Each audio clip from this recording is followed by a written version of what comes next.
Hi hello welcome to D5. So మనతోటి ఉన్నారు emergency physician Apollo hospitals నుంచి Kakinada doctor M భువనాంజలి గారు అయితే మనతోటి ఉన్నారు. సో అసలు ఈ ఎమర్జెన్సీ డే అనేటటువంటిది ఒకటైతే జరుగుతుంది. సో ఈ ఎమర్జెన్సీ డే అసలు ఎందుకు జరుపుకుంటున్నాము, ఎందుకు జరుపుకోవాలి, అంతేకాకుండా మనిషికి ప్రాణాంతకమైనటువంటివి అలాగే బ్రెయిన్ స్ట్రోక్ అలాగే హార్ట్ స్ట్రోక్, సో ఇవి సంభవించినప్పుడు ఆ ఎమర్జెన్సీ సంబంధించినటువంటి కేర్ ఎలా తీసుకోవాలి అనేటటువంటివి డిస్కస్ చేయడానికి అయితే ఆవిడ మన స్టూడియోకి వచ్చారు. మేడం నమస్తే. నమస్తే. So welcome to D5 studio అండి. సో అంటే ఈ బ్రెయిన్ స్ట్రోక్ అలాగే ఈ మనకు సంబంధించిన హార్ట్ అటాక్ కన్నా ముందు అసలు ఏంటి ఎమర్జెన్సీ డే, అసలు ఎందుకు జరుపుకోవాలి, అసలు ఎక్కడ స్టార్ట్ అయింది, ఇండియాలో ఎప్పుడు స్టార్ట్ అయింది? ప్రస్తుతం మనకి ఎమర్జెన్సీ మెడిసిన్ డే సందర్భంగా మనం ఇక్కడ మాట్లాడుకోవడానికి వచ్చాం కదండి. ఎమర్జెన్సీ మెడిసిన్ డే అనేది ప్రతి సంవత్సరం 27వ తారీఖు మే నెలలో జరుపుకుంటాం ప్రపంచవ్యాప్తంగా. అసలు మనకి ఎమర్జెన్సీ మెడిసిన్ డే అనేది ఎందుకు జరుపుకుంటున్నామంటే ప్రజల్లో ఒక అవగాహన తీసుకురావడానికి. దేని గురించి అవగాహన అంటే మనకి ఎమర్జెన్సీస్ రాను రాను సొసైటీలో ప్రపంచవ్యాప్తంగా ఎక్కువ అవుతున్నాయి కాబట్టి మనం well prepared, well organised and well developed emergency medical treatment ప్రజలకు అందించాలి కాబట్టి దానికోసం అవేర్నెస్ క్రియేట్ చేయడం కోసం ఎమర్జెన్సీ మెడిసిన్ డే అనేది ఒకటి మనకి ఎస్టాబ్లిష్ చేశారు వరల్డ్ వైడ్గా.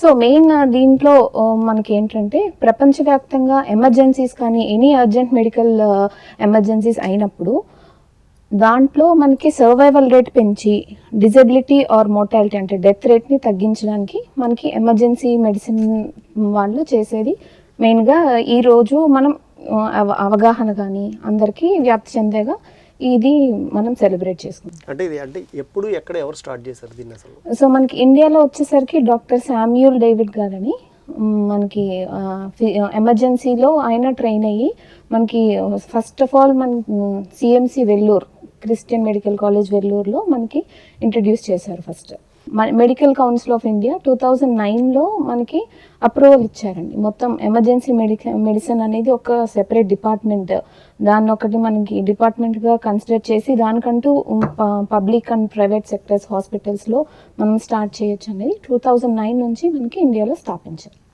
సో అప్పటి నుంచి ఎమర్జెన్సీ డే అనేది కంటిన్యూ అవుతుంది. ఎమర్జెన్సీ మెడిసిన్ అనేది ప్రత్యేకంగా ఒక డిపార్ట్మెంట్గా కన్సిడర్ చేయడం జరిగింది. అంటే మేడం ఇప్పుడు ప్రధానంగా చూసుకుంటే ఒకప్పుడు ఎప్పుడు హార్ట్ అటాక్ వచ్చింది అనేటటువంటిది చాలా ఓల్డ్ ఏజ్ లో, అంటే ఒక 50 సంవత్సరాలు 60 సంవత్సరాలు దాటినటువంటి వాళ్ళలో గమనించే వాళ్ళం. బట్ ఇప్పుడు చూస్తుంటే ఆఫ్టర్ కరోనా అవ్వచ్చు లేదనుకుంటే రీసెంట్ టైంలో చాలా యంగ్ ఏజ్ లో 20 ఏళ్ళ వయసులో ఉన్నటువంటి వాళ్ళు కానీ 30 కానీ 35 వయసులో ఉన్నటువంటి వాళ్ళు కూడా ఈ హార్ట్ అటాక్ బారిన అయితే పడుతున్నారు. అసలు ఈ హార్ట్ అటాక్ ఎలా వస్తుంది అసలు? ఫస్ట్ అంటే దీని సిమ్టమ్స్ ఏంటి? దీన్ని అంటే కొంతమంది gastric pain, heart attack pain కూడా అంటే కన్ఫ్యూజ్ అవుతున్నారు. ఓకే, మనం ముందుగా అసలు హార్ట్ అటాక్ అంటే ఏంటో మాట్లాడుకుందాం. హార్ట్ అటాక్ అనేది ఏంటంటే మెయిన్గా మనకి అందరికీ తెలిసిన విషయమే. హార్ట్ అనేది మనకి బాడీలో బ్లడ్ జనరేట్ చేయడానికి, బ్లడ్ పంప్ చేయడానికి ఉపయోగపడే ఆర్గన్. బట్ అది బ్లడ్ పంప్ చేయడంతో పాటు అది మనకి హార్ట్ ఫంక్షనింగ్ అవ్వాలంటే దానికంటూ బ్లడ్ సప్లై అనేది ఒకటి ఉండాలి. సో దానికి బ్లడ్ సప్లైని అందించే వెజల్స్ని మనం అది రక్తనాళాన్ని కొరోనరీ వెజల్స్ అని అంటాం.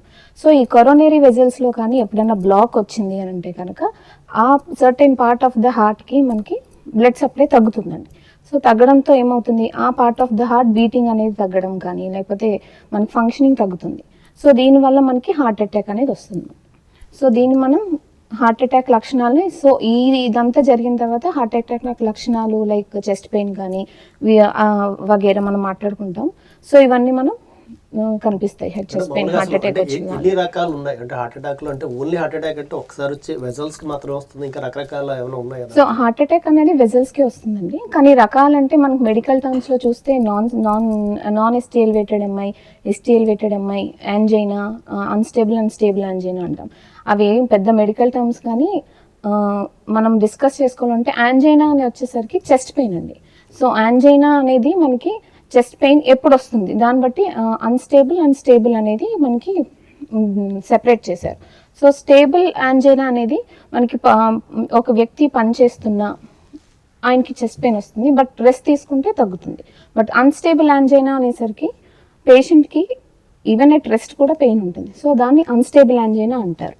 సో మిగిలినది STEMI and NSTEMI, non ST elevated MI, ST elevated MI అనేసరికి ఇవి కూడా మెయిన్ కీలకమైన రక్తనాళాలు, అంటే కరోనరీ వెజల్స్ బ్లాక్ అవడం వల్ల వచ్చే ఈ రెండు కూడా.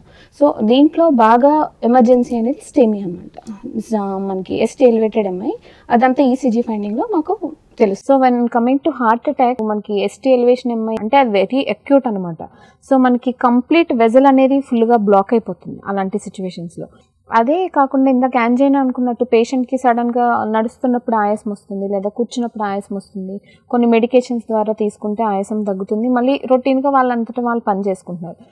ఎందుకంటే ఇక్కడ వెజల్ మనకి ఫుల్గా క్లోజ్ అవుతుంది, కొంచెం కంప్రెషన్ వస్తుంది. ఎందుకు ఆ కంప్రెషన్? మెయిన్గా ఈ కొలెస్ట్రాల్ డిపాజిట్స్ వల్ల.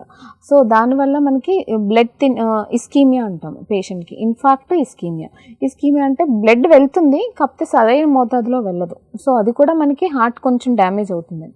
అదే ఇన్ఫాక్షన్ అంటే ఇందాక అనుకున్నట్టు మేజర్ హార్ట్ అటాక్స్లో స్టెమీ అంటాం చూడండి, అలా పేషెంట్స్కి వచ్చిందంటే కంప్లీట్గా వెజల్ బ్లాక్ అయిపోయి అక్యూట్గా చెస్ట్ పెయిన్, అంటే బాగా సివియర్ చెస్ట్ పెయిన్ వస్తుంది.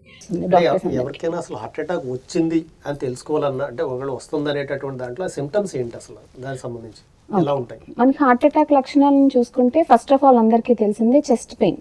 సో చెస్ట్ పెయిన్ మనకి ఎలా ఐడెంటిఫై చేసుకోవాలి? ఇందాక మీరు అడిగినట్టు గ్యాస్ట్రిక్ పెయిన్కి దీనికి లేదా మజిల్ పట్టేయడానికి చాలా డిఫరెన్స్ ఉంటుందండి. ముందుగా మనం హార్ట్ అటాక్ గురించి డిస్కస్ చేసుకుంటున్నాం కాబట్టి, చెస్ట్ పెయిన్ హార్ట్ అటాక్లో ఎలా ఉంటుందంటే మనకి right side of the chest pain కాకుండా మధ్యలో కానీ లెఫ్ట్ సైడ్, ఎక్కువ శాతం జనాల్లో మధ్యలో కానీ లెఫ్ట్ సైడ్ కానీ రెట్రోస్టర్నల్ లేదా left side of the chest అని అంటాం.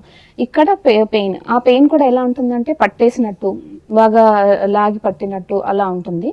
సో ఇది ఎక్కడెక్కడి వరకు పాకుతుందంటే, అదే చెస్ట్ పెయిన్ మనకి ఛాతి మధ్య భాగంలో కానీ ఎడం వైపు కానీ మొదలయ్యి దాని నుంచి అప్పర్ బ్యాక్ అంటాం, వీపుకి కానీ లేదా ఎడం భుజానికి కానీ మెడకి కానీ జాకి కానీ, సో చీక్స్ కానీ మనకి వెళ్ళి పాకే అవకాశం ఉంది దాంట్లో. సో రేడియేటింగ్ పెయిన్ అంటాం. సో ఇలా వచ్చే పెయిన్ ఖచ్చితంగా క్లాసిక్గా మనకి హార్ట్ అటాక్లో చూడొచ్చు.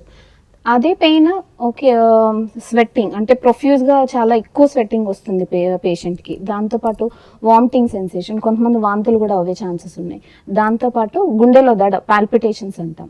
దాంతోపాటు మనకి ఆయాసం, షార్ట్నెస్ ఆఫ్ బ్రెత్, అది కూర్చుని ఉన్న పెయిన్. ఒక్కొక్కసారి కొంతమందికి బాగా ఎక్కువ ఆయాసం వచ్చినప్పుడు రెస్ట్లో కూడా ఆయాసం వస్తుంది, కొంతమందికి మెట్లు ఎక్కేటప్పుడు, కొంతమంది కొంచెం దూరం నడిచేటప్పుడు కూడా వస్తుంది. సో ఇవన్నీ కూడా ఈ చెస్ట్ పెయిన్తో పాటు ఇవన్నీ అసోసియేటెడ్ సిమ్టమ్స్ అంటాం. సో ఇవన్నీ ఉన్నప్పుడు దాంతోపాటు కొంచెం ఫెటిగ్, నీరసం బాగా, లేదా కళ్ళు తిరిగినట్టు, లేదు అంటే సడన్గా బీపీ డౌన్ అవ్వడం వల్ల కళ్ళు తిరిగి స్పృహ కూడా కోల్పోతూ ఉంటారు. సో సింకోప్ అంటాం. సో ఇవన్నీ కూడా మనకి హార్ట్ అటాక్ లక్షణాలు అనమాట. చెస్ట్ పెయిన్తో పాటు ఇవన్నీ ఉండే ఛాన్సెస్ ఉండొచ్చు. సో దీన్ని క్లాసిక్గా టిపికల్ చెస్ట్ పెయిన్ అంటాం, కార్డియాక్ చెస్ట్ పెయిన్. సో అదేవిధంగా మన గ్యాస్ట్రిక్ చెస్ట్ పెయిన్కి మజిల్ క్రాంప్కి ఏంటంటే డిఫరెన్స్, మనకి మజిల్ క్రాంప్ అంటే తెలిసిందే, సడన్గా ఏదైనా హెవీ వర్క్ చేసిన తర్వాత రావడము, లేదు అంటే మనకి సడన్గా ఆ ప్లాట్లో నొక్కినప్పుడు ఒక చెస్ట్ పెయిన్ వస్తుంది అంటే సడన్గా సర్టెన్ ఏరియాలో వస్తుంది. సో అక్కడ మనం ప్రెస్ చేసినప్పుడు టెండర్నెస్ అంటాం. సో అలా ఉన్నప్పుడు మజిల్ పెయిన్ అయ్యే ఛాన్సెస్ ఉండొచ్చు. సో అది మనకి పెయిన్ కిల్లర్స్తో రిలీవ్ అవుతుంది. బట్ అదే చెస్ట్ పెయిన్ మనకి హార్ట్ అటాక్ వల్ల వస్తే అది పెయిన్ కిల్లర్స్ వల్ల రిలీవ్ అవ్వదు. అండ్ మెయిన్ పెయిన్ కిల్లర్స్ అనేది హార్ట్ అటాక్లో ఇవ్వకూడదు కూడా. అండ్ ఇంకొకటి ఏంటంటే, సాధారణంగా మీరు అడిగినట్టు గ్యాస్ట్రిక్ పెయిన్ అనుకునే చాలామంది పేషెంట్స్ 1-2 రోజులు ఇంట్లో మామూలుగా గ్యాస్ట్రిక్ మెడిసిన్స్ కూడా వేసుకుని హాస్పిటల్కి రాకుండా కూడా నిర్లక్ష్యం చేస్తారు. అది నిర్లక్ష్యం అనే అనకూడదు కానీ తెలియక పాపం. సో గ్యాస్ట్రిక్ చెస్ట్ పెయిన్కి మీకు ఏంటంటే తేనుపులు రావడం, కొంచెం వామిటింగ్ సెన్సేషన్, ఈ చెమట్లు అవి పట్టే ఆస్కారం కొంచెం తక్కువ. సో ఏదైనా చెస్ట్ పెయిన్ మనకి ఒకసారి వచ్చింది అని అంటే కనుక better to consult doctor immediately. ఇప్పుడున్న పరిస్థితుల్లో మనకి యంగ్ ఏజ్లోనే, ఈవెన్ ఆఫ్టర్ కరోనా మనం చూస్తాం, ఈవెన్ యంగ్ డెత్స్ చాలా అవుతున్నాయి. సో వాళ్ళలో కూడా వస్తున్నాయి. కాబట్టి ఎనీ చెస్ట్ పెయిన్ మనకి డౌట్ఫుల్గా ఉంది, ఈ లక్షణాలు ఏదన్నా మనకి 1-2 కలిసి వస్తున్నాయి అని అంటే ఖచ్చితంగా very simple, just go to hospital. ఒక్క ఈసీజీ చేస్తే మీకు బేసిక్ ఈసీజీ వల్ల కూడా మీకు ఐడెంటిఫై చేయొచ్చు ఎనీ ఎమర్జెన్సీ కైండ్. అండ్ ఇంకొక విషయం ఏంటంటే, చాలామంది ఇప్పుడు మనకి హైపర్ టెన్షన్, డయాబెటీస్ అంటే షుగర్, బీపీ ఉన్న వాళ్ళు ముందు కన్నా ఎక్కువ అవుతున్నారు ప్రజల్లో. సో ఇప్పుడు చాలామంది అడుగుతుంటారు, హార్ట్ అటాక్ వస్తుంటుంది పేషెంట్స్లో, కాకపోతే మాకు చెస్ట్ పెయిన్ లేదు మేడం, వచ్చినా కూడా ఈసీజీలో చేంజెస్ ఉంటాయి కానీ చెస్ట్ పెయిన్ లేదు అంటారు. ఎందుకంటే డయాబెటిక్స్ పేషెంట్స్లో ఎక్కువ శాతం మందికి చెస్ట్ పెయిన్ అనేది మనం అసలు వాళ్ళు ఉండదు, వాళ్ళకి చెస్ట్ పెయిన్ అనేది దాంతోపాటు మిగతా లక్షణాలు కనిపిస్తాయి కానీ చెస్ట్ పెయిన్ అనేది మాత్రం ఉండదన్నమాట. సో ఎందుకంటే వాళ్ళకి పెయిన్ అనేది ఎలిసిట్ చేయడం కూడా కష్టం వాళ్ళు. అలా అని చెస్ట్ పెయిన్ లేదు అని మనకి హార్ట్ అటాక్ కాదు అని మాత్రం కాదండి. ఖచ్చితంగా మీకు ఏ మాత్రం ఇబ్బంది ఉన్నా, ఆయాసం వస్తున్నా, కొంచెం పాల్పిటేషన్స్ అంటే గుండెల్లో దడ ఉన్నా, నీరసం ఎక్కువ ఉన్నా, కళ్ళు తిరిగి పడిపోయినా, వెంటనే స్పృహ కోల్పోయినా వెంటనే మీరు వచ్చి హాస్పిటల్లో ఒక బేసిక్ ఈసీజీ అండ్ బేసిక్ టెస్ట్ల ద్వారా మనం ఎమర్జెన్సీని కంట్రోల్ చేయొచ్చు. అంటే యాక్చువల్లీ ఈ హార్ట్ అటాక్ రావడానికి అసలు అంటే రీజన్స్ ఏమేమి అయి ఉంటాయి, అంటే ఏముంటాయి అసలు రీజన్స్? ఓకే, రీజన్స్ అంటే మనకి సాధారణంగా తెలిసిందే. మెయిన్గా ఈ హార్ట్ అటాక్ అనేది male is to female ratio, అంటే మగవాళ్ళ నుంచి ఆడవాళ్ళు రేషియో తీసుకుంటే ఎక్కువ శాతం మనకు వరల్డ్ వైడ్ మగవాళ్ళలోనే తెలుస్తుంది.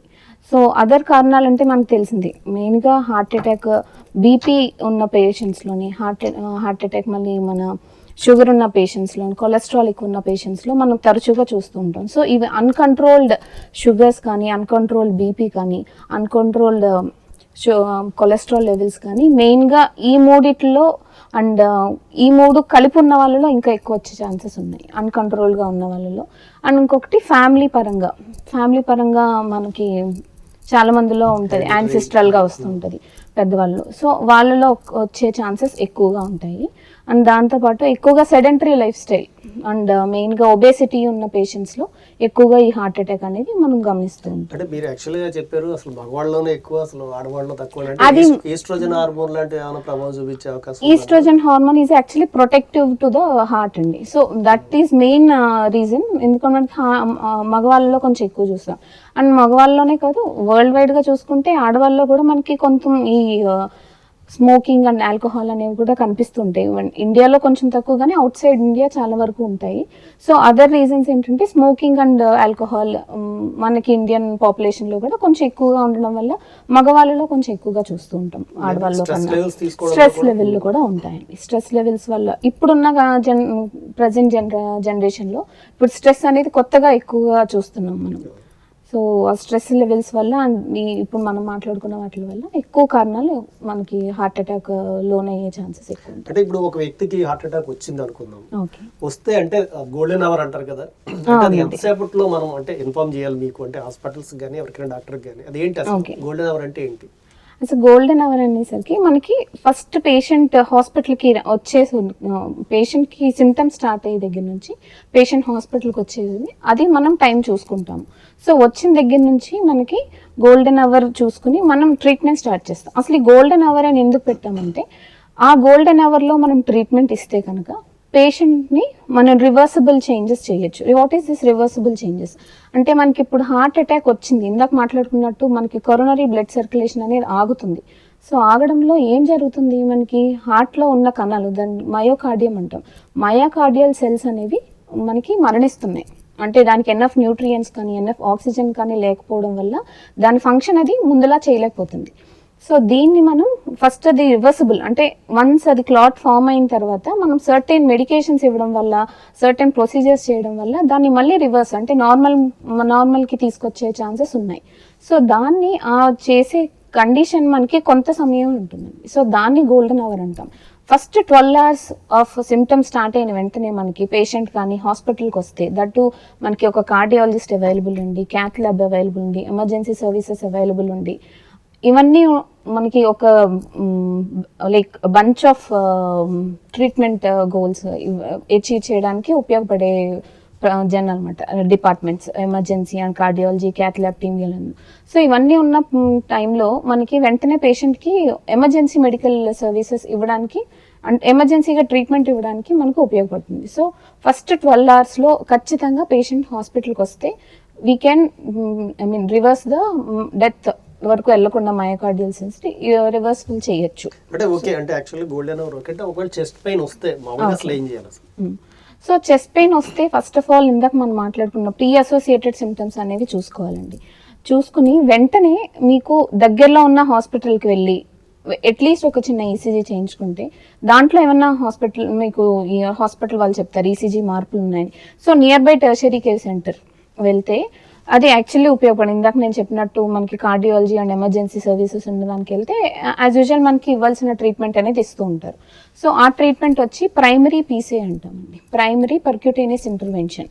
సో వాళ్ళు ఏం చేస్తారంటే వెంటనే పేషెంట్కి కావాల్సిన ఇంజెక్షన్స్ కానీ యాంటీప్లేట్లెట్స్ అంటాం, సో ఆస్పిరిన్ టాబ్లెట్స్ అంటే రక్తం పలచబడే మందులు, ఆ క్లాట్ని కరిగించడానికి మనకి ఇచ్చే మందుల్ని వాళ్ళు ఇస్తారు.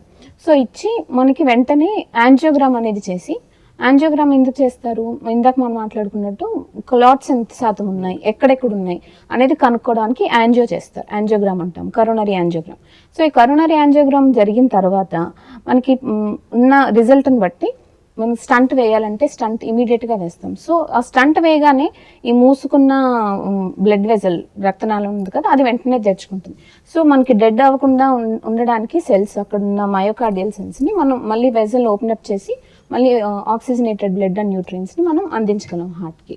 సో అది మనం ఈ 12 hours లోపే చేయాలి. So that is called like golden hour. ఖచ్చితంగా చాలా మంది యాంజియోగ్రామ్ అనేటప్పుడు కూడా భయపడుతూ ఉంటారు, అంటే బ్లడ్ లాస్ ఏమైనా అయ్యే అవకాశం ఉంటుందా, లేకపోతే అసలు ఎలా చేస్తారు, అసలు యాంజియోగ్రామ్ ప్రాసెస్ ఏంటి? ఓకే, మనకి యాంజియోగ్రామ్ అనేది చాలా వరకు ఇప్పుడు చాలా పేషెంట్స్లో చూస్తున్నాం. సో అది యాక్చువల్లీ చేయాల్సిందే అండి. మంచి బెనిఫిట్ ఆ రిస్క్ అని చూస్తే అలాంటి సర్టెన్ కండిషన్లో పేషెంట్కి చెస్ట్ పెయిన్ ఉంది, ఈసీజీలో ఫైండింగ్స్ ఉన్నాయి, ఎకోలో ఫైండింగ్స్ ఉన్నాయి, ఖచ్చితంగా చేయాల్సిందే అన్నప్పుడు డెఫినెట్గా బెనిఫిట్ ఆ రిస్క్ అనేది చూసుకుంటాం ఏ ప్రొసీజర్కైనా. సో అలాంటి సర్టెన్ పాయింట్ ఆఫ్ టైంలో మన బెనిఫిట్టే చూసుకుంటాం. సో బెనిఫిట్ చేసిన తర్వాత పేషెంట్కి రిస్క్ అనేది ఖచ్చితంగా చెప్తాం. సో ఈ రిస్క్ అనేది చూస్తే దానికి చాలామంది అనుకుంటారు బ్లడ్ లాస్ అనేది వెరీ మినిమల్ ఉంటుందండి. బట్ దానికంటూ చిన్న ప్రొసీజర్స్, మనకి ఏ ప్రొసీజర్కైనా ఏ మెడిసిన్కైనా చిన్న సైడ్ ఎఫెక్ట్స్ ఉంటాయి. బట్ అందరిలో ఉంటాయని కూడా కాదు. బట్ మనకి ఆ టైంకి అది చేయకపోతే ప్రాణహాని. సో బెటర్ అంటే యాంజియోగ్రామ్ చేయాలి అని కార్డియాలజిస్ట్ నిర్ణయించుకున్నారు అంటే నా సజెషన్ అండ్ నా అడ్వైస్ ఏంటంటే better you go for angiogram. దానికి భయపడాల్సిన అవసరం కూడా లేదు. అలానే చిన్న రిస్క్స్ ఉంటాయి, బట్ బెనిఫిట్ ఈస్ మెయిన్. ఇందాక మీరు రక్తం పలచబడడానికి కొన్ని మెడిసిన్స్ అంటే యాస్పిరిన్ అలాగే సార్బిట్రేట్, అంటే దానికి సంబంధించిన అసలు ఏంటి రెండిట్లో? ఓకే, సార్బిట్రేట్, ఎకోస్ప్రిన్ అంటే ఆస్పిరిన్ టాబ్లెట్లు అనేవి ఈ మధ్యన బాగా వింటున్నాం మనం. సార్బిట్రేట్ అంటే చిన్న టాబ్లెట్ ఉంటుంది, 4 కింద పెట్టుకుంటాం అని చెప్పి. సో సార్బిట్రేట్ అంటే ఫస్ట్ ఆఫ్ ఆల్ ఏంటో తెలుసుకుందాం. సార్బిట్రేట్ అనేది చెస్ట్ పెయిన్ వచ్చిన వాళ్ళకి వెంటనే ఈవెన్ మనకి ప్రైమరీ హెల్త్ సెంటర్స్లో కూడా బయట కూడా అవైలబుల్, చాలా లో కాస్ట్లో దొరికే మెడిసిన్ అండి. సో అది మనకి 4 కింద పెడితే చెస్ట్ పెయిన్ తగ్గుతుంది అనేది అది డెఫినెట్లీ కరెక్టే. కాకపోతే మనకి ఏంటి ప్రాబ్లం విత్ సార్బిట్రేట్ అంటే, సార్బిట్రేట్ అనేది మనకి సర్టెన్ టైప్ ఆఫ్, మాకు multiple types of varieties of heart attacks ఉంటాయి based on ECG. So ECG తీయకుండా మన సార్బిట్రేట్ ఇచ్చామంటే కొంచెం ఇబ్బంది అయ్యే ఛాన్సెస్ ఉండొచ్చు. సో చాలా మంది పేషెంట్స్ మనకి ఇంకా హాస్పిటల్కి రాకుండానే చెస్ట్ పెయిన్ అని చెప్పి చాలా మంది ఇప్పుడు దగ్గర కూడా పెట్టుకుంటున్నారు. సో ఇంట్లో కూడా అవైలబుల్గా ఉంటున్నాయి, వెంటనే సార్బిట్రేట్ తీసుకొని హాస్పిటల్కి వస్తున్నారు. సో ఈ తీసుకోవడం వల్ల ఇబ్బందులు ఏంటంటే, సార్బిట్రేట్ అనేది సర్టెన్ టైప్ ఆఫ్ హార్ట్ అటాక్స్లో ఇవ్వకూడదు. So it is Contra indicated. So అలాంటివి మనకు తెలియకుండా ఇస్తే ఇబ్బందులు, ఎలాంటి ఇబ్బందులు అంటే పేషెంట్కి సడన్గా బీపీ చాలా డ్రాప్ అయ్యే ఛాన్సెస్ ఉంది. సో అది యాక్చువల్లీ మనకి హార్ట్ అనేది వాళ్ళ పంపింగే తక్కువ ఉన్నప్పుడు బీపీ ఇంకా డ్రాప్ అయ్యే మెడికేషన్స్ ఇవ్వకూడదండి. సో అది వన్స్ హాస్పిటల్ లేదా మనకి మెడికల్ రిలేటెడ్ వాళ్ళు పర్యవేక్షణలో ఇచ్చి వన్స్ ఈసీజీ తీసిన తర్వాత హాస్పిటల్లో ఇచ్చిన తర్వాత that's not an issue. But బయటే తీసుకుని రావడం వల్ల చాలా మంది పేషెంట్స్లో చూసాం సడన్గా వచ్చేసరికి కొలాప్స్ అయిపోతుంటారు, ఎందుకంటే బీపీ తగ్గడం వల్ల. సో ఇలాంటి టైంలో ఇన్స్టెడ్ ఆఫ్ సార్బిట్రేట్ మనకి ఎకోస్పిరిన్ అంటే ఆస్పిరిన్ టాబ్లెట్స్ ఉంటాయి. సో ఆస్పిరిన్ మీరు చెస్ట్ పెయిన్ వచ్చిన తర్వాత ఈ అసోసియేటెడ్ సిమ్టమ్స్ అంటే మనకి వామిటింగ్ కానీ, ఆయాసం కానీ, పాల్పిటేషన్స్, బాగా ఎక్కువ చెమటలు పట్టడం, ఇవన్నీ ఉన్నాయి, మీకు కొంచెం డౌట్ వచ్చింది, ఆస్పిరిన్ టాబ్లెట్ తీసుకున్న ప్రాబ్లం ఏమి ఉండదు. ఎందుకంటే ఆస్పిరిన్ అనేది ఇన్ కేస్ లోపలికి వెళ్ళిన తర్వాత మనకి హాస్పిటల్కి వచ్చిన తర్వాత పేషెంట్ తీసుకుని వచ్చిన తర్వాత మనకి ఈసీజీ చేశాక చెస్ట్ పెయిన్ ఖచ్చితంగా ఇది హార్ట్ అటాక్ రిలేటెడ్ అనుకోండి, మనం హాస్పిటల్కి వచ్చాక ఇచ్చేది కూడా Ecosprin tablet, that is aspirin tablet. అది ఏం చేస్తుందంటే రక్తం గడ్డ కట్టిన దాన్ని కొంచెం మనకి యాంటీప్లేట్లెట్స్ అంటాం. సో దాన్ని రక్తం పలచబడే టాబ్లెట్స్, సో అవి తీసుకోవచ్చు, మేము అదే ఇస్తాం. ఇన్ కేస్ కొంతమందిలో ఉంటుంది చెస్ట్ పెయిన్ వచ్చింది, ఈసీజీ తీసాం, అది హార్ట్ అటాక్ కాదు, బట్ నేను తీసుకున్నాను అని కంగారు పడతారు. సో దానికి ఏం ప్రాబ్లం లేదండి. 1 dose of aspirin will not cause any harmful. So ఖచ్చితంగా మీరు ఆస్పిరిన్ వర్సెస్ సార్బిట్రేట్ అంటే ఇన్స్టెడ్ ఆఫ్ సార్బిట్రేట్ తీసుకుని బీపీ అది తగ్గించుకుని ఇంకా కాంప్లికేట్ చేసుకునే కన్నా అండ్ సర్టెన్ మనకి మయోకార్డియల్ ఇన్ఫెక్షన్ అంటే హార్ట్ అటాక్స్లో అది ఖచ్చితంగా కాంట్రా ఇండికేటెడ్, తీసుకోకూడదు. సో ఇన్స్టెడ్ ఆఫ్ సార్బిట్రేట్ మనకి ఎకోస్ప్రిన్ అది ఆస్పిరిన్ టాబ్లెట్ తీసుకుని రావడం మేలు. అది తీసుకున్నా కూడా మనకి ఇబ్బందులు ఏం జరగవు. అది అంటే ఇప్పటివరకు యాక్చువల్గా హార్ట్ అటాక్ వచ్చినప్పుడు చేసేటటువంటి వాటి గురించి అయితే మనం మాట్లాడుకున్నాం. అవును. యాక్చువల్గా అంటే అసలు రాకుండా అంటే మామూలుగా ఉన్నటువంటి వాళ్ళు ఈ హార్ట్ అటాక్ బారిన పడకుండా మనం తీసుకోవాల్సిన జాగ్రత్తలు ఏమైనా ఉన్నాయా? ఇది యాక్చువల్లీ ఇప్పుడు తీసుకోవాల్సిన ప్రజెంట్ జనరేషన్లో దీని మీద ఫోకస్ చేయాల్సింది చాలా ఇంపార్టెంట్ అండి. మెయిన్గా ఇందాక మాట్లాడుకున్నట్టు కాజెస్ ఏంటండి మనకి hypertension, diabetes, cholesterol, sedentary lifestyle. So ఇవన్నిటికి మనకి ప్రొటెక్షన్ అనేది, ప్రివెన్షన్ అనేది main thing. Prevention is better than cure.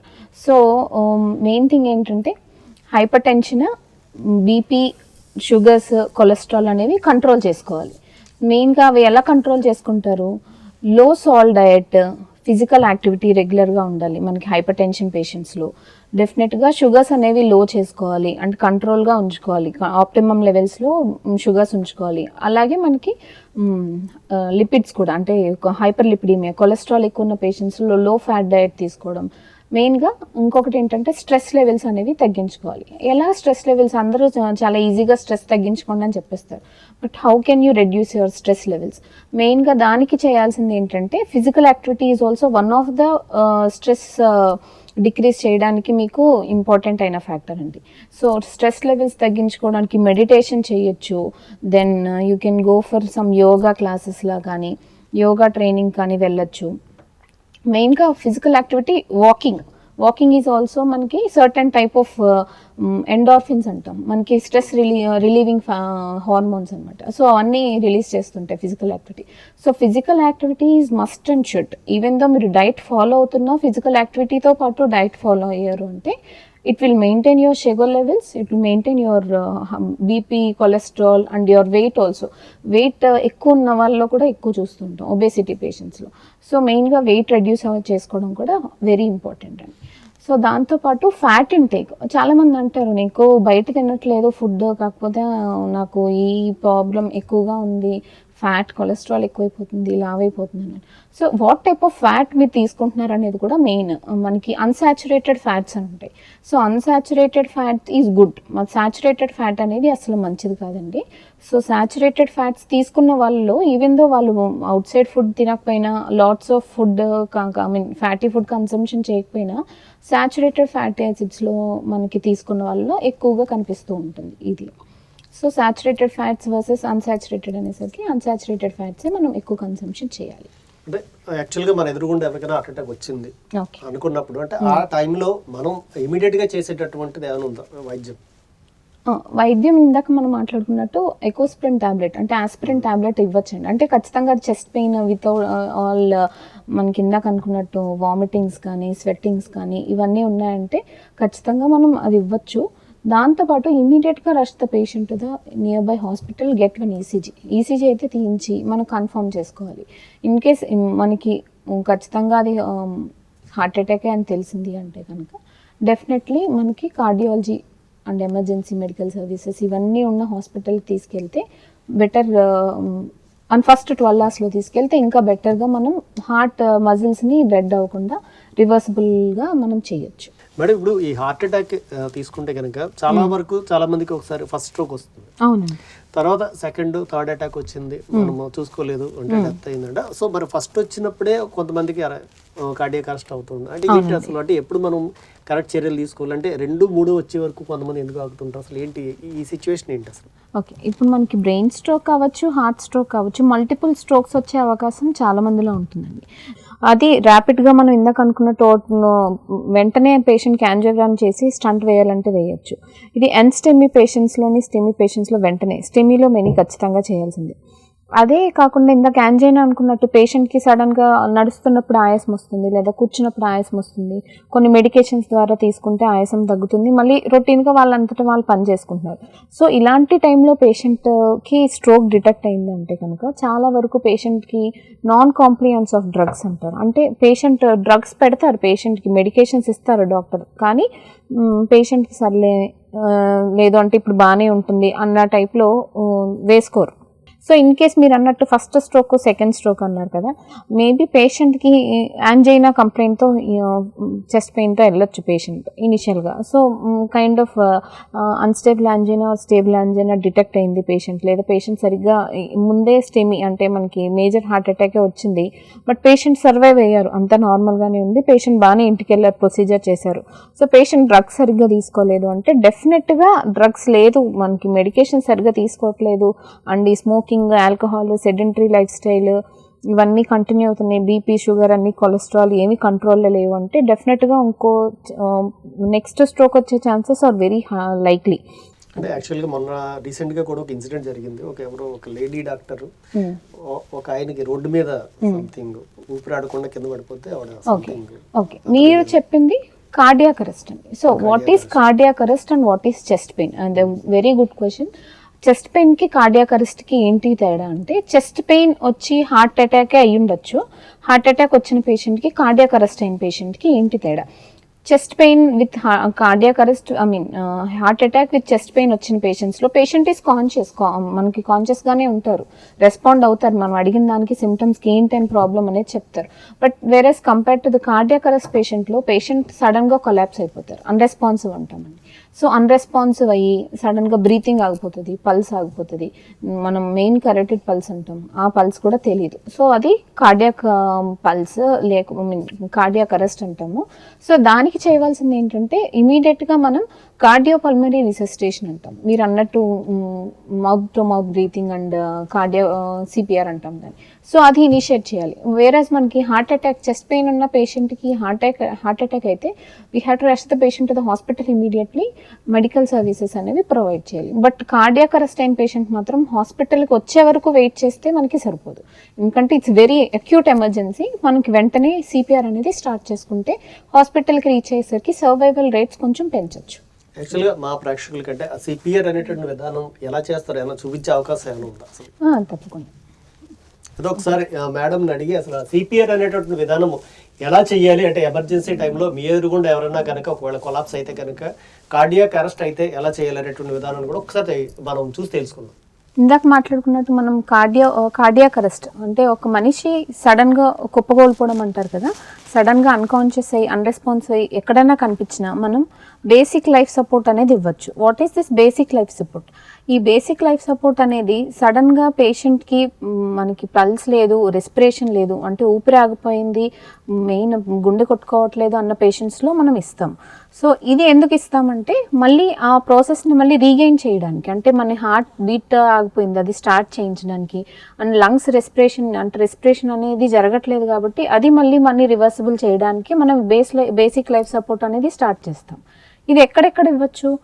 Out side the hospital కూడా చేసేది దీన్ని బేసిక్ లైఫ్ సపోర్ట్ అంటారు. అంటే ఒక మెడికల్ ఎక్విప్మెంట్, మెడికల్ టీమ్ లేకుండా ఈవెన్ ఒక వెల్ ట్రైన్డ్ పర్సన్ ఒకళ్ళు ఉన్నా కూడా మనం ఇర్రెస్పెక్టివ్ ఆఫ్ మెడికల్ బ్యాక్గ్రౌండ్ వాళ్ళు స్టార్ట్ చేయొచ్చండి.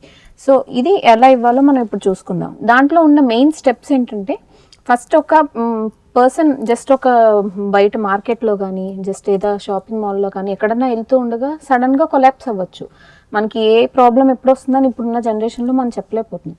సో అలా కుప్పగూలిపోయినప్పుడు మెయిన్ ఫస్ట్ ఈ బేసిక్ లైఫ్ సపోర్ట్ స్టార్ట్ చేయడానికి ఫస్ట్ స్టెప్ అంటే సీన్ సేఫ్టీ చూసుకోవాలి. ఈ సీన్ సేఫ్టీ అంటే ఒక పర్సన్ సడన్గా రోడ్డు మధ్యలో కానీ లేకపోతే ఏదో మాల్కి వెళ్ళారు, ఎక్స్లేటర్ ఎక్కారు, లేదా లిఫ్ట్లో కానీ మనకి ఎయిర్ సర్క్యులేషన్, వెంటిలేషన్ సరిగ్గా ఉండదు, లేదు అంటే మనకి సిపిఆర్ ఇవ్వడానికి కానీ మనకి బేసిక్ లైఫ్ సపోర్ట్ ఇవ్వడానికి మనకి సూటబుల్ సిచ్యువేషన్ కానీ చుట్టూ అట్మాస్ఫియర్ లేదు అంటే కనుక మనకి సీన్ సేఫ్టీ అనేది, అంటే ఒక రోడ్ మధ్యలో ఉంటే రోడ్ సైడ్కి జరుపుకొని, లేదు అంటే పేషెంట్ లిఫ్ట్లోంచి బయటికి తీసుకొచ్చి ఎక్స్లేటర్లోంచి కిందకి తీసుకొచ్చి ఒక మంచి ప్రదేశంలోకి తీసుకెళ్ళి క్లియర్గా అట్మాస్ఫియర్ చుట్టూ ప్లెయిన్ సర్ఫేస్ మీద కొంచెం గాలి అదే ఆడే చోట మనం స్టార్ట్ చేసుకోవాలి. So this is first step in basic life support, scene safety. So వెంటనే ఏం చేయాలి? పేషెంట్ రెస్పాండ్ అవుతున్నాడా లేదా అని చెక్ చేసుకోవాలి. అది ఎలా చెక్ చేసుకోవాలంటే భుజాల మీద తట్టి, అంటే కదపకూడదు పేషెంట్ని, జస్ట్ భుజాల మీద తట్టి పేషెంట్ పేరు తెలిస్తే పేరుతో పలకొచ్చు, లేదు అంటే ఎలా ఉన్నది అని గట్టిగా షౌట్ చేస్తూ పిలవాలి పేషెంట్ని. సో ఇన్ కేస్ అప్పుడు పేషెంట్ రెస్పాండ్ అవ్వట్లేదు అంటే నెక్స్ట్ స్టెప్కి వెళ్ళాలి. పేషెంట్ పల్స్, రెస్పిరేషన్ చెక్ చేయాలి. ఈ రెండు కూడా ఒకేసారి చేయొచ్చు. పేషెంట్ రెస్పిరేషన్ చెక్ చేస్తూ పల్స్ చెక్ చేయాలి. పల్స్ కూడా మనకి ఇలాగ మనం ఎప్పుడు చేతిలో నాడి తీసి చూస్తున్నట్టు సరిపోదు. ఇలాంటి పేషెంట్స్లో మెయిన్ మనకి నెక్ వెజల్స్ దగ్గర చూడాలి. దాన్ని మెయిన్ కెరోటిడ్ వెజల్ అంటామండి. ఎందుకు అక్కడే చూడాలి అంటే మనకి కెరోటిడ్ వెజల్ అనేది డైరెక్ట్గా హార్ట్ నుంచి కనెక్షన్ డైరెక్ట్ ఉంటుంది, మెయిన్ వెజల్ అనమాట. సో అది మనం చెక్ చేస్తే పేషెంట్కి అది కొట్టుకుంటుంది అంటే పల్స్ ఉన్నట్టు, లేదు అంటే కనుక మనకి పల్స్ లేనట్టు. సో అదే టైంలో మనకు రెస్పిరేషన్, ఊపిరి ఆడుతుందా లేదా, పేషెంట్ చెస్ట్ ఎక్స్పాండ్ అవుతుందా లేదా అనేది కూడా మనం చూసుకోవాలి. చెస్ట్ ఎక్స్పాండ్ అవుతుంది అంటే రెస్పిరేషన్ ఉన్నట్టు, లేదు అంటే రెస్పిరేషన్ లేనట్టు. సో ఇవన్నీ చెక్ చేసుకున్న వెంటనే you have to call for help. Call for help అనేది ఎందుకు చేయాలంటే మీరు ఒక్కరే ఉన్నప్పుడు మీకు హెల్ప్ ఉంటే you can provide better basic life support ఒకరు ఉన్నప్పుడు కన్నా. అండ్ ఇందాక చెప్పుకున్నట్టు check for response, check for respiration and check for pulse అనేది విత్ ఇన్ 5 to 10 secondsలో మీకు ఈ రెండు ప్రాసెస్లు జరిగిపోవాలి. మోర్ దాన్ 10 seconds అనేది చేయకూడదు. సో అంత త్వరగా చేస్తే కానీ మీరు ర్యాపిడ్గా బేసిక్ లైఫ్ సపోర్ట్ అనేది స్టార్ట్ చేయలేరు అండ్ బెటర్ ఎమర్జెన్సీ కేర్ అనేది ఇవ్వలేరు. సో విత్ ఇన్ 5 to 10 secondsలో ఈ రెండు జరిగిపోవాలి. సో ఇది అంతా జరిగిన తర్వాత shout for help. Patient help చేయడానికి మీకు ఎవరైనా వచ్చిన వెంటనే you have to start CPR. What is this CPR? Cardiopulmonary resuscitation. So cardiopulmonary resuscitation ఎందుకు చేయాలి? ఇందాక అనుకున్నట్టు హార్ట్ ఆగిపోయింది. సో హార్ట్ని మళ్ళీ మనం రీస్టార్ట్ చేయడానికి కంప్రెషన్స్ ఇవ్వాలి చెస్ట్ మీద. అండ్ పల్మనరీ రిససిటేషన్ అంటే లంగ్స్ ఆగిపోయాయి, రెస్పిరేషన్ చేయట్లేదు. సో మనం బయట నుంచి అవుట్ సైడ్ నుంచి రెస్పిరేషన్ అందించి మళ్ళీ లంగ్స్ని కొత్తగా రీస్టార్ట్ చేయడానికి మనకి ఇది సిపిఆర్ అనేది హెల్ప్ అవుతుంది. సో సిపిఆర్ అనేది ఒక 30 కంప్రెషన్స్ ఇస్తాము చెస్ట్ మీద, దెన్ ఆపి వెంటనే రెండు రెస్పిరేషన్స్ ఇచ్చి మళ్ళీ ఇంకొక సైకిల్ మళ్ళీ 30:2 30:2 అనేది చేస్తాం. అలా ఒక 5 cycles చేస్తామండి. సో ఎవ్రీ 5 cyclesకి మనకు ఒకసారి నాడి అనేది చెక్ చేసుకోవాలి. ఎవ్రీ 2 minutes కంటాం మనం. సో ఎవ్రీ 2 minutesకి మళ్ళీ ఆపి ఈ ప్రాసెస్ అంతా ఆపి కంప్రెషన్స్, రెస్పిరేషన్స్ ఆపి రెస్పిరేషన్, పల్స్ మళ్ళీ రీగైన్ అయిందా లేదా అనేది చూసుకోవాలి. ఇన్ కేస్ 2 minutes తర్వాత కానీ రీగైన్ అయింది అంటే కనుక పేషెంట్ని లెఫ్ట్ లేటరల్ పొజిషన్ అంటే రికవరీ పొజిషన్లోకి పడుకోబెట్టాలి. పేషెంట్ని అంటే ఎడం పక్కకు తిప్పి పడుకోబెట్టాలి. సో ఇన్ కేస్ రెస్పిరేషన్ లేదు, మళ్ళీ పల్స్ లేదు, స్టిల్ మనం కంటిన్యూ చేయాల్సిందే ఖచ్చితంగా.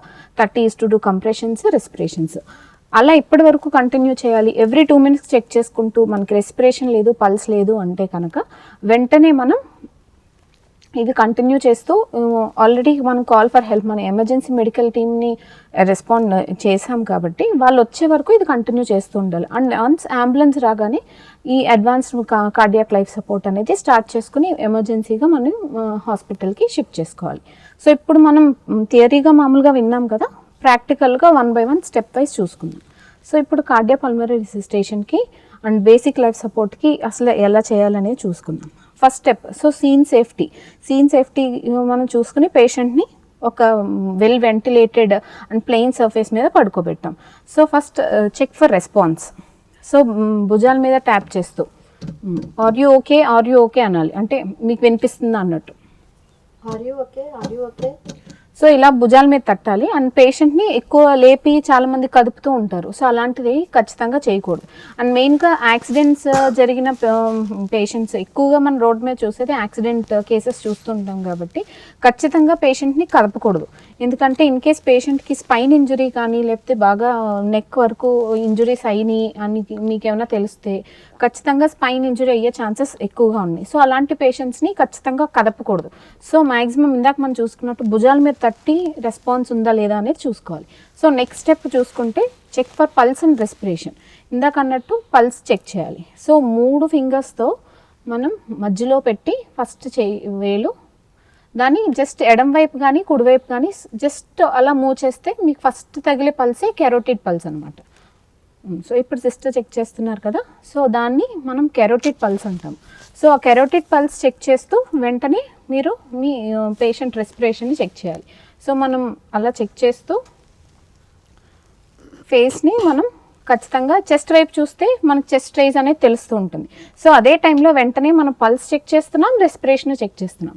సో రెస్పిరేషన్లో పేషెంట్కి ఇప్పుడు చెస్ట్ మూమెంట్ అనేది లేదు, సో రెస్పిరేషన్ లేదు, పల్స్ లేదు, వెంటనే పక్కన ఉన్న వాళ్ళకి call for help. Call for help. So near by మనకి హాస్పిటల్ ఎమర్జెన్సీ యాక్టివేట్ చేయాలి. సో కాల్ ఫర్ హెల్ప్ చేసిన తర్వాత మనం సిపిఆర్ అనేది స్టార్ట్ చేస్తారు. సో సిపిఆర్ అనేది ఫస్ట్ ఎలా చేయాలి, ఎక్కడ మనం చేయి పెట్టాలి. సో మెయిన్గా హార్ట్ అనేది లెఫ్ట్ సైడ్ ఉంటుంది అన్న కాన్సెప్టే మనలో ఉంది. యాక్చువల్లీ కాన్సెప్ట్ ఏంటంటే హార్ట్ ఎప్పుడు సెంటర్లోనే ఉంటుందండి, 2 లంగ్స్కి మధ్యలో ఉంటుంది. బట్ హార్ట్ టిల్ట్ అయింది లెఫ్ట్ సైడ్ కాబట్టి మనకు లెఫ్ట్ సైడ్ అని చాలామంది అనుకుంటాం, కానీ అది యాక్చువల్లీ సెంటర్ ఆఫ్ ద చెస్ట్లో ఉంటుంది. సో మనం మెయిన్గా హ్యాండ్ కూడా సెంటర్ ఆఫ్ ద చెస్ట్లోనే పెట్టాలి. సో ఎప్పుడు కూడా పేషెంట్కి సిపిఆర్ స్టార్ట్ చేసే ముందు, అంటే చెస్ట్ కంప్రెషన్ స్టార్ట్ చేసే ముందు డామినెంట్ హ్యాండ్ అనేది డైరెక్ట్గా స్కిన్ ఆఫ్ ద పేషెంట్, అంటే పేషెంట్ ఏమైనా టైట్ క్లోతింగ్ అది వేసుకున్నారు అంటే వెంటనే దాన్ని లూజ్ చేసి దాని మీద కంప్రెషన్ స్టార్ట్ చేయాలి. So dominant hand directly on the skin of the patient, then interlock with the other hand. In case right అయితే రైట్ కింద పెట్టచ్చు, లెఫ్ట్ డామినెంట్ అయితే లెఫ్ట్ డామినెంట్ హ్యాండ్ కింద పెట్టచ్చు, interlocking with the other hand. So అలా పెట్టి centre of the chest. So centre of the chest అంటే మీకు ఇలా ఉన్నప్పుడు నిపుల్ లైన్లో ఉంటాం. సో ఇక్కడ మిడిల్ ఆఫ్ ద చెస్ట్ మనం హ్యాండ్ అనేది ప్లేస్ చేయాలి.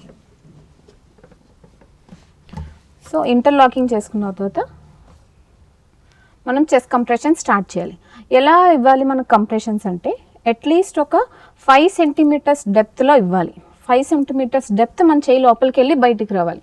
ఆ చెయ్యి అనేది ఇచ్చిన తర్వాత ఎంత లోపలికి వెళ్తుందో అంతే పైకి రావాలి. ఆ 5 సెంటీమీటర్స్ లోపలికి కిందకి పైకి వెళ్తూ ఉండాలి. సో ఇన్కంప్లీట్గా చేసాము అంటే కనుక హార్ట్ అనేది మనకి కరెక్ట్గా మనం కంప్రెషన్స్ ఇవ్వట్లేదు అన్నట్టు. సో ఇచ్చి నిమిషానికి 100 నుంచి 120 ఆ స్పీడ్లో మనం చెస్ట్ కంప్రెషన్స్ అనేది ఇచ్చుకోవాలి. అండ్ ఈ చెస్ట్ కంప్రెషన్స్ ఇచ్చినప్పుడు మినిమంగా అసలు గ్యాప్ అనేది వెరీ మినిమల్గా ఉండేటట్టు చూసుకుంటే మనకి ఎఫెక్టివ్ చెస్ట్ కంప్రెషన్స్ ఇస్తున్నట్టు కరెక్ట్గా మనకి సిపిఆర్ కూడా జరుగుతుంది. సో ఇప్పుడు ఈ 30 ఇచ్చిన తర్వాత ఒక 2 బ్రెత్స్ ఇవ్వాలి. సో 2 బ్రెత్స్ ఇవ్వడానికి ఖచ్చితంగా ఇంకొకరు హెల్ప్ ఉంటే మనం ఒకళ్ళు హెడ్ అండ్ దగ్గర నుంచి ఉంటారు, ఇంకొకరు చెస్ట్ కంప్రెషన్స్ ఇస్తూ ఉంటారు. ఇన్ కేస్ ఇప్పుడు ఇద్దరు ఉన్నారు కాబట్టి ఒకళ్ళు హెడ్ అండ్ దగ్గర నుంచి ఉంటారు. ఈ పేషెంట్కి ఫస్ట్ మనకి రెస్పిరేషన్స్ ఇవ్వాలి అంటే కనుక హెడ్ టిల్ట్ చిన్ లిఫ్ట్ అంటారు. అంటే ఏదో పెద్ద మెడికల్ టర్మ్స్ అని కంగారు పడద్దు.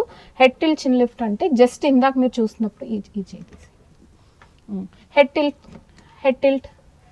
టిల్ట్ చేసి జస్ట్ ఈ చిన్ అనేది కొంచెం పైకి ఎత్తాలండి.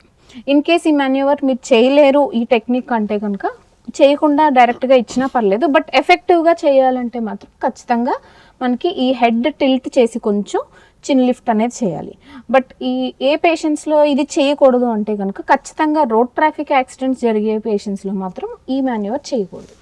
ఇది చేయకుండా జస్ట్ జా థ్రస్ట్ అంటారు. ఇన్ కేస్ అది చేయకపోయినా డైరెక్ట్గా ఇచ్చేసినా పర్లేదు. బట్ వాళ్ళకి మాత్రం మెడ భాగం మాత్రం ఖచ్చితంగా కదపకూడదండి. ఇందాక అనుకున్నట్టు మెడ భాగంలో ఏమైనా ఇబ్బంది అయ్యి స్పైన్ ఇంజరీస్ ఉంటే మనం మెడ కదపడం వల్ల ఇంకా ఎక్కువ హానికరం అన్నమాట. సో అలాంటి పేషెంట్స్లో డైరెక్ట్గా ఇచ్చేయచ్చు. సో ఇప్పుడు మౌత్ టు మౌత్ రెస్పిరేషన్ ఎలా ఇవ్వాలి? చాలామందికి ఈవెన్ కోవిడ్ తర్వాత డైరెక్ట్గా ఎవరో అన్నోన్ పర్సన్ మనం డైరెక్ట్గా చేస్తే వాళ్ళకి ఏమున్నాయో తెలియదు, మనకి ఏమన్నా వస్తుందో తెలియదు. సో అలాంటప్పుడు ఒకటి చెయ్యి లేదా ఉంటే ఒక ట్యూబ్ లాంటిది ఏమన్నా దొరికితే టైట్ సీల్ మొత్తం వాళ్ళ మౌత్ని టైట్ సీల్ చేసి with that help of tube కానీ డైరెక్ట్గా మీరు రెస్పిరేషన్స్ ఇవ్వచ్చు. లేదు అంటే ఒక కైండ్ ఆఫ్ కర్చీఫ్ కానీ ఏదన్నా అడ్డు పెట్టుకుని మీరు కొంచెం టైట్ సీల్లా చేసి డైరెక్ట్గా ఇవ్వచ్చు. మనం ఎయిమ్ ఏంటంటే బయట నుంచి మనకి రెస్పిరేట్ అంటే లంగ్స్ యాక్టివేట్ చేయడానికి రెస్పిరేషన్స్ ఖచ్చితంగా ఇవ్వాలి. సో ఇప్పుడు ఒక్కసారి మనం ఈ ప్రాసెస్ అంతా మనం ఒకసారి ప్రాక్టికల్గా చూద్దాం. So CPR. సో ఇప్పుడు మనం హ్యాండ్ అనేది మధ్య భాగంలో ఛాతీకి మధ్య భాగంలో పెట్టుకుని కంప్రెషన్ స్టార్ట్ చేస్తున్నాం. 30 కంప్రెషన్స్ 2 బ్రెత్స్. 30 అనేది ఖచ్చితంగా లౌడ్గా మీరు కౌంట్ చేస్తే వాళ్ళు యాక్టివేట్ అవుతారు ఖచ్చితంగా. Okay, ready. 2 3 4 5 6 7 8 9 10 11 12 13 14 15 30.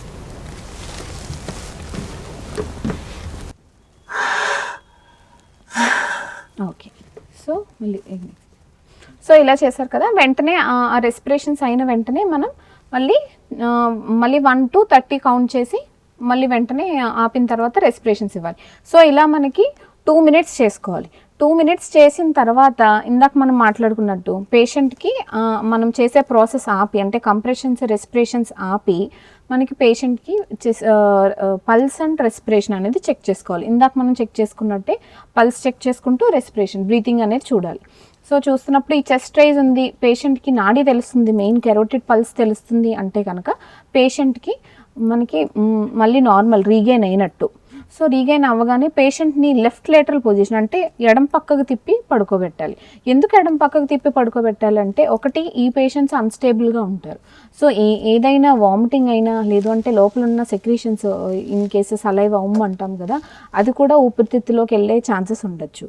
సో ఇలాంటి పేషెంట్స్లో పక్కకు తిరిగి పడుకోబెట్టడం వల్ల అవి ఊపిరితిత్తుల్లోకి వెళ్ళే ఛాన్సెస్ తక్కువ. సో అది కంట్రోల్ చేయడానికి లెఫ్ట్ లేటరల్ పొజిషన్లో మనం పడుకోబెడతాం. ఇన్ కేస్ పేషెంట్కి 2 minutes అయింది, మనం కంప్రెషన్స్ రెస్పిరేషన్స్ ఆపి మళ్ళీ మనం పల్స్ రెస్పిరేషన్ చెక్ చేస్తాం.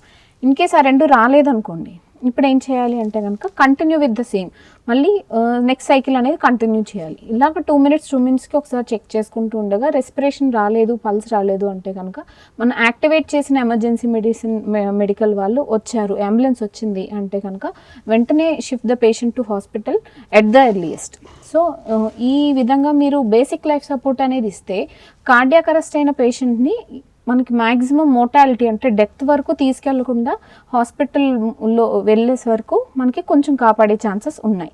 సో డెఫినెట్గా ఇది మెడికల్ వాళ్ళే కాదు, చిన్న ట్రైనింగ్తో ఈవెన్ సామాన్య ప్రజలు కూడా ఇవ్వచ్చు. దానికి ఖచ్చితంగా డాక్టరో నర్సో లేకపోతే టెక్నీషియనో పారామెడిక్ అయ్యే అవసరం అయితే లేదు. సో హార్ట్ అటాక్ సంబంధించినటువంటివి అయితే అంటే సిపిఆర్ ఎలా చేయాలి, అంటే వస్తే ఎలాంటి జాగ్రత్తలు తీసుకోవాలి అనేటటువంటిది అయితే మనం తెలుసుకున్నాం. మేడం, ఇప్పుడు హార్ట్ అటాక్ ఎలా ఉందో అలాగే బ్రెయిన్ స్ట్రోక్ కూడా చాలా వరకు ప్రాణాంతకమైంది. సో అసలు ఈ బ్రెయిన్ స్ట్రోక్ని ఎలా గుర్తించాలి? ఓకే, మనం ఇందాక హార్ట్ అటాక్ మాట్లాడుకున్నట్టు ఇప్పుడు బ్రెయిన్ స్ట్రోక్ కూడా చాలా వరకు చాలా కామన్గా చూస్తున్నాం. ముందు కన్నా ఇంకా బ్రెయిన్ స్ట్రోక్స్ అనేవి తరచూ పేషెంట్స్ ఎక్కువ మంది వస్తున్నారు.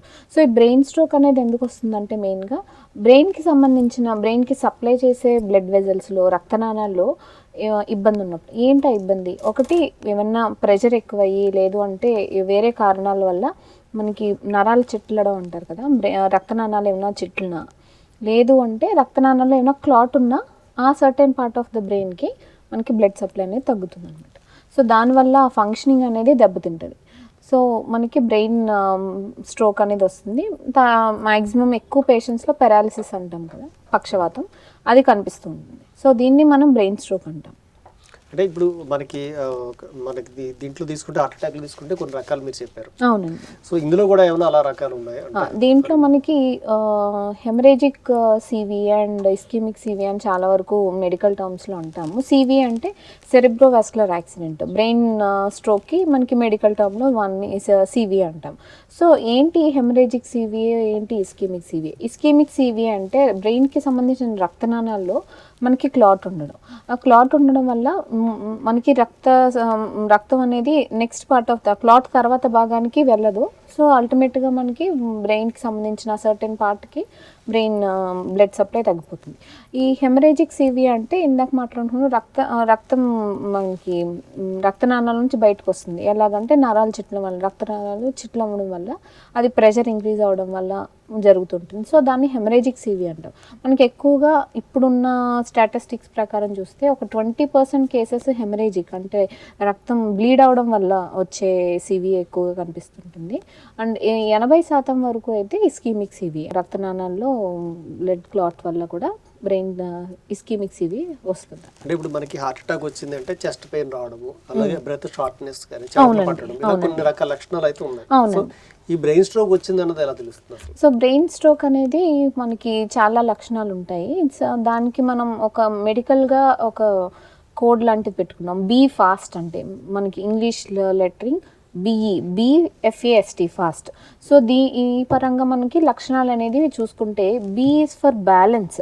బ్యాలెన్స్ అంటే పేషెంట్ ఇప్పుడు నడుస్తూ ఉండగా సడన్గా బ్యాలెన్స్ తప్పడం ఉంటారు, సడన్గా పడిపోవడం కానీ, లేదా వితౌట్ సపోర్ట్ అంటే ఎవరో పట్టుకోకుండా నేను నడలేకపోతున్నాను, ఊగుతున్నట్టుంది, మనకి తల తిరుగుతుంది నడుస్తుంటే, సో ఆ బ్యాలెన్స్ కోల్పోవడం అనేది ఒక లక్షణం.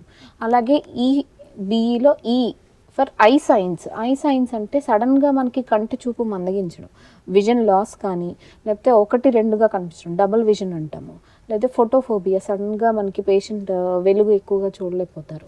సో ఇవన్నీ కూడా మనకి sudden loss of eye vision అనేది తగ్గుతుంది అన్నమాట, బ్లర్డ్ విజన్ అనేది.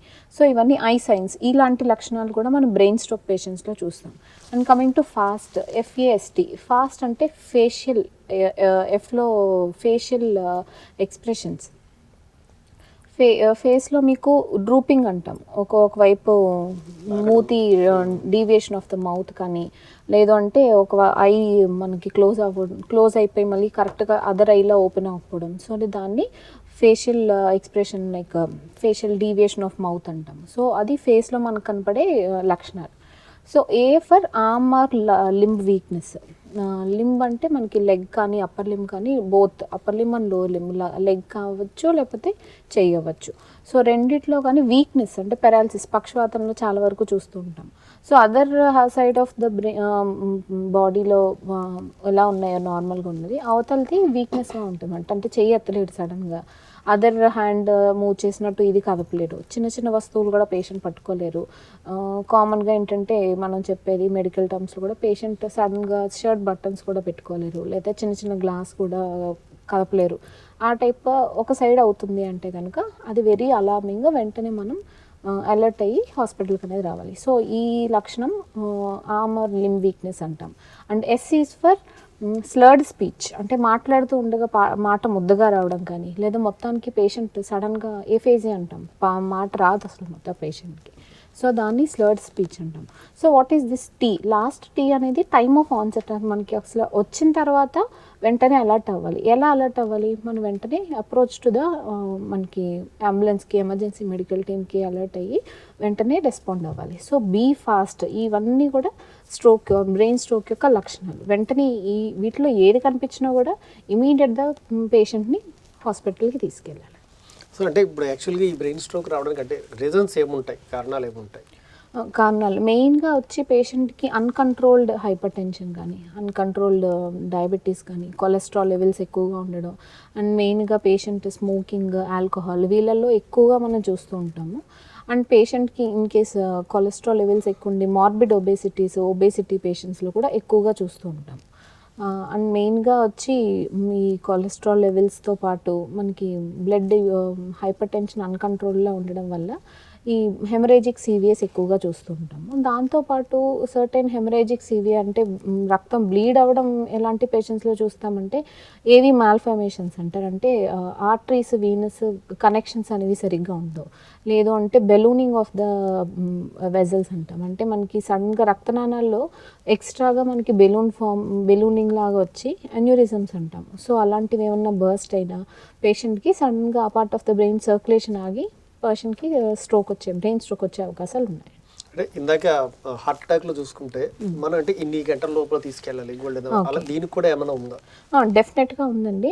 మెయిన్గా మనకి హార్ట్ అనేది కొంచెం ఎక్కువ టైం ఇస్తుంది. నేను ఎక్కువ టైం అంటే లైక్ దాన్ని డిలే చేయమని చెప్పను, బట్ బ్రెయిన్కి ఇంకా తక్కువ టైం. మనకి బ్రెయిన్ స్ట్రోక్ వచ్చిన పేషెంట్స్లో నిమిషానికి లేదా సెకండ్కి 32,000 బ్రెయిన్ సెల్స్ డెడ్ అవుతాయి మనం కరెక్ట్గా టైంకి మనం అప్రోచ్ అవ్వకపోతే. సో స్టార్ట్ అయిన దగ్గర నుంచి చూసుకుంటే సెకండ్కి 32,000 బ్రెయిన్ కణాలు చచ్చిపోతాయి అన్నమాట. సో దీన్ని మనం ఎంత ఫాస్ట్గా రికగ్నైజ్ చేసి సిమ్టమ్స్ని అంత ఎర్లీగా మనం పేషెంట్ని హాస్పిటల్కి రష్ చేయాలి. సో దీంట్లో ఏంటంటే మొదటి 4.5 గంటలు పేషెంట్ 4.5 గంటల లోపు మనం మెయిన్ ఇవ్వాల్సిన ఇంజెక్షన్ అనేది ఇస్తే పేషెంట్ని ఇందాక అనుకున్నట్టు ఇర్రివర్సిబుల్ డ్యామేజ్, ఆ రివర్సిబుల్ డ్యామేజ్ మనకి రివర్సిబుల్ చేయొచ్చు అనేది, బ్రెయిన్ సెల్స్ని చనిపోకుండా మళ్ళీ రివర్స్ చేసి నార్మల్కి తెప్పించడానికి ఇంజెక్షన్ అనేది ఇవ్వచ్చు. అది చాలా తక్కువ మనకి బ్రెయిన్కి సంబంధించి 4.5 గంటలు మాత్రమే. సో 4.5 గంటల లోపు పేషెంట్ హాస్పిటల్కి రావాలి, పేషెంట్కి స్కాన్ అయిపోవాలి, అది మనకి ఇంజెక్షన్ ఇవ్వాల్సింది కూడా ఇచ్చేయాలన్నమాట. సో 4.5 గంటల తర్వాత ఇవ్వడం అనేది కొంచెం ఇబ్బంది అయ్యే ఛాన్సెస్ ఉండొచ్చు. చాలామంది పేషెంట్స్ ఏం చేస్తారంటే, సరే ఏదో నీరసంగా ఉంది, మాట ఏదో ముద్దగా వస్తుంది, చిన్న షుగర్ ఏదో ఇబ్బంది అయి ఉండొచ్చు, బీపీ ఏదో ఇబ్బంది అయి ఉండొచ్చు అనుకుని ఇంటి దగ్గర ఏదో మెడికల్ షాప్లో ఏదో చిన్న ట్యాబ్లెట్ తీసుకోవడం కానీ, లేదు అంటే నీరసానికి ఏదో ట్యాబ్లెట్ వేసుకుని పడుకోవడం, లేదా నియర్ బై చిన్న హాస్పిటల్కి వెళ్ళి అలాంటి ఇందాక మాట్లాడుకున్న ఏ లక్షణాలు ఉన్నా కూడా వెంటనే ఒక్క నియర్ బై పెద్ద హాస్పిటల్ అంటే ఒక న్యూరాలజీ టీము, ఒక ఎమర్జెన్సీ టీము, ఒక సిటీ స్కాన్ ఎంఆర్ఐ స్కాన్ ఉన్న సెంటర్కి మీరు వెళ్తే ఒక స్కాన్ వల్ల మీరు లైఫ్ లాంగ్ డ్యామేజ్ అనేది కంట్రోల్ చేయొచ్చు. సో ఈ డిలే అనేది చాలా వరకు మన పేషెంట్స్లో చూస్తాము. సో అలా చేయడం వల్ల ఇక్కడ టైం మీరు మేబీ పాజిటివ్గా ఉండొచ్చు, డబ్బులు ఎక్కువ అవుతాయి, పేషెంట్ని అంత మూవ్ చేయలేము, చాలా దూరం వెళ్ళాలి అన్నది ఆలోచిస్తున్నారు, కానీ లైఫ్ లాంగ్ డ్యామేజ్ అనేది చాలా ఎక్కువగా ఉంటుంది. Not only that patient family కూడా, ఎందుకంటే బెడ్ మీద ఉంటారు పేషెంట్ని చూసుకోవడం కూడా పేషెంట్ ఫ్యామిలీకి ఎమోషనల్గా అండ్ ఫిజికల్గా కూడా ఇట్స్ వెరీ ట్రొమాటిక్ అనమాట. సో డెఫినెట్గా ఇలాంటి ఏ సిమ్టమ్స్ చూసినా నియర్ బై కొంచెం మేజర్ హాస్పిటల్కి, సిటీ ఎంఆర్ఐలు ఉన్న మేజర్ సెంటర్కి వెళ్తే ఉపయోగకరం. సో అంటే హార్ట్ అటాక్ రాకుండా ఏంటంటే ఎక్సర్సైజులు, మనం అలాగే ఫుడ్ హ్యాబిట్స్ మార్చుకోవడం ఇలా ఉన్నాయి. సో దీనికి ఏమేమి జాగ్రత్తలు తీసుకోవాలంటే బ్రెయిన్ స్ట్రోక్ రాకుండా? ఇది మెయిన్గా మనకి ఎలా కంట్రోల్ చేయొచ్చు అంటే కనుక మెయిన్గా షుగర్, బీపీ, కొలెస్ట్రాల్, దేనికన్నా ఈ 3 మనకి ప్రధానం ఇప్పుడున్న కండిషన్స్లో, మన లివింగ్ కండిషన్స్లో. లైఫ్ స్టైల్ మోడిఫికేషన్స్ అనేవి చేసుకోవాలండి. షుగర్స్ కంట్రోల్ చేసుకోవాలి. ఎలాగ షుగర్ కంట్రోల్ చేసుకోవాలంటే మనకి లో carbohydrate, high protein and medium like fat కూడా మనకి మీడియంగా వెళ్తూ ఉండాలి. ఇందాక అనుకున్నట్టు ఫ్యాట్ కూడా మనకి అన్సాచురేటెడ్ ఫ్యాటీ యాసిడ్స్ ఉన్న ఫుడ్డే మనం ఎక్కువ తీసుకుంటూ ఉంటే మంచిది. అండ్ మెయిన్గా రిపీటెడ్గా ఆయిల్స్, హీట్ చేసినవి అవి అవాయిడ్ చేయాలి. అండ్ మిక్స్డ్ ఫ్యాట్ అంటే మిక్స్డ్ ఫ్యాట్ ఎలా తీసుకోవాలంటే మిక్స్డ్ ఆయిల్స్ ఒక 1 మంత్ మీరు ఒక రిఫైన్డ్ ఆయిల్ యూస్ చేస్తున్నారు అంటే నెక్స్ట్ మంత్ ఒక కోల్డ్ ప్రెస్డ్ ఆయిల్స్ లాంటివి, అంటే మనకి సెసమీ సీడ్ ఆయిల్ కానీ, అంటే గానో నూనె అంటారు అలాంటిది కానీ, వేరుశనగ నూనె అలాంటివి యాడ్ చేసుకుంటుంటే మనకి deposition of same type of fatty acids అనేవి బాడీలో ఉండకుండా ఉంటాయి. సో కొలెస్ట్రాల్ లెవెల్స్ కూడా మెయింటైన్ చేయొచ్చు. And quitting smoking and drinking is very important. So మనకి హార్ట్కి కావచ్చు, బ్రెయిన్కి కావచ్చు, ఎనీ పార్ట్ ఆఫ్ ద బాడీకి smoking and alcohol will damage to the up to most అనమాట. చాలా వరకు పేషెంట్స్లో చూస్తాము. సో అది ఖచ్చితంగా తగ్గించుకోవాలి. And reducing your stress levels is very important. Stress levels అనేది ఖచ్చితంగా ఈ జనరేషన్లో ఎక్కువగా చూస్తున్నాం. సో మెయిన్గా ఇందాక అనుకున్నట్టు physical activity is a very stress controlling factor. ఖచ్చితంగా మీరు physical activity 45 minutes to 60 minutes every day has to be done by everyone. Maybe ఒక 30 క్రాస్ అయిన వాళ్ళు ఖచ్చితంగా చేసుకోవాలి. అండ్ ఇంకొకటి ఏంటంటే యాన్యువల్ హెల్త్ చెకప్స్. ఇప్పుడు మనకి ప్రీవియస్గా ఒక 60s 50s ఉన్న వాళ్ళకి మనం ఒకసారి చూపించుకోండి డాక్టర్కి అని అనేవాళ్ళం. బట్ ప్రజెంట్ జనరేషన్లో అట్లీస్ట్ ఒక 40 నుంచి కూడా యాన్యువల్గా మనం చెక్ చేయించుకుంటూ ఉంటే ఇనీషియల్గా ఏమన్నా ఇబ్బంది ఉంది అని అంటే కనుక మనం ఆ పాయింట్ ఆఫ్ టైంలోనే మనం ఆ ప్రాబ్లమ్ని క్యాచ్ చేసి we can solve at that moment. అంటే షుగర్స్ ఏమన్నా ప్రీ డయాబెటిక్లో ఉంటే మనం అప్పుడు మేనేజ్ చేసుకుని అది డయాబెటీస్ వరకు వెళ్లకుండా లేదా ఎక్స్టెండ్ చేయొచ్చు ఆ పీరియడ్ని. సో ఆ టైప్ ఆఫ్ ప్రికాషన్స్ అనేవి డెఫినెట్గా తీసుకోవాల్సిందే. సో అదండి, అంటే మనం ఎన్ని కోట్ల రూపాయలు సంపాదించినా సరే, అంటే మనం దాన్ని ఒకవేళ అనుభవించాలన్నా, ఒకవేళ తీసుకోవాలన్నా కానీ మనకి ముందు ఆరోగ్యం ఉండాలి అనేటటువంటిది మనకైతే తెలుస్తుంది. సో కాబట్టి మీరు ఆరోగ్యంగా ఉండాలి అంటే డాక్టర్ గారు చెప్పినట్టు ఆ హార్ట్ అటాక్ కానీ ఒకవేళ బ్రెయిన్ స్ట్రోక్ కానీ మీరు దాని నుంచి కాపాడుకోవాలి అంటే ఆ యొక్క మీరు దైనందినటువంటి జీవితంలో ఎక్సర్సైజులు చేయాలి, తగినటువంటి ఆహారం తీసుకోవాలి. అలాగే స్మోకింగ్, డ్రింకింగ్ ఇలాంటి హ్యాబిట్స్ ఏవైనా ఉంటే వాటిని కంప్లీట్గా పక్కన పెట్టేసి స్ట్రెస్ లెవెల్స్ని కూడా తగ్గించుకుంటే మీరు చాలా వరకు ఆరోగ్యంగా ఉండి మీ యొక్క లైఫ్ టైంని పెంచుకున్నటువంటి వాళ్ళు అయితే అవుతారు.